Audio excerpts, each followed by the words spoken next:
Hello friends, आपका स्वागत है हमारे चैनल धार्मिक जिंदगी कहानियाँ में। आज आपके लिए लेके आई हूँ एक और कहानी जिसका नाम है 2 गज जमीन। फ्रेंड्स, अगर आप हमारे चैनल पहली बार आए हैं तो चैनल को सब्सक्राइब कीजिए और साथ में लगे बेल आइकन को भी प्रेस कीजिए ताकि हमारी कहानी सबसे पहले आप सुन सकें। कहानी पसंद आए तो लाइक और शेयर करें। आपको कहानी कैसी लगी अपनी राय कमेंट बॉक्स में दें। तो आइए कहानी शुरू करते हैं।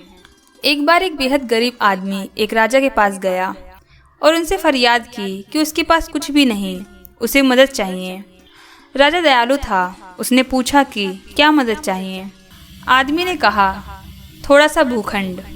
राजा ने कहा, कल सुबह सूर्योदय के समय तुम यहाँ आना, जमीन पर तुम दौड़ना, जितनी दूर तक दौड़ पाओगे वो पूरा भूखंड तुम्हारा। परंतु ध्यान रहे, जहाँ से तुम दौड़ना शुरू करोगे सूर्यास्त तक तुम्हें वहीं लौट आना होगा, अन्यथा कुछ नहीं मिलेगा। आदमी खुश हो गया। सुबह हुई। सूर्योदय के साथ आदमी दौड़ने लगा। आदमी दौड़ता रहा। सूरज सिर पर चढ़ाया था पर आदमी का दौड़ना नहीं रुका था। वो हाँफ रहा था पर रुका नहीं था। थोड़ा और एक बार की मेहनत है, फिर पूरी जिंदगी आराम। शाम होने लगी थी। फिर अचानक उस आदमी को याद आया कि लौटना भी है, नहीं तो फिर कुछ नहीं मिलेगा। उसने देखा वो काफी दूर तक चला आया था। अब उसे लौटना था, पर कैसे लौटता। तब तक सूरज पश्चिम की ओर मुड़ चुका था। आदमी ने पूरा दम लगाया, वो लौट सकता था, पर समय तेजी से बीत रहा था। थोड़ी ताकत और लगानी होगी। वो पूरी गति से दौड़ने लगा, पर अब उससे दौड़ा नहीं जा रहा था।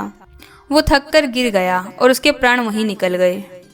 राजा ये सब देख रहा था। अपने सहयोगियों के साथ वो वहां गया जहां आदमी जमीन पर गिरा था।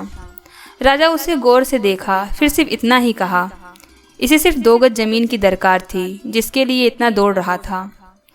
आदमी को समय से लौटना था पर लौट नहीं पाया। वो लौट गया वहां जहां से कोई लौट कर नहीं आता। अपनी असीम चाहतों के मोह में उलझकर हम सभी कभी भी लौटने की तैयारी ही नहीं करते, और जब करना शुरू करते हैं तब तक बहुत देर हो चुकी होती है। फिर हमारे पास कुछ भी नहीं बचता। उम्मीद है दोस्तों आपको कहानी पसंद आई होगी। फिर मिलती हूँ एक और नई कहानी के साथ। तब तक के लिए अपना ख्याल रखें।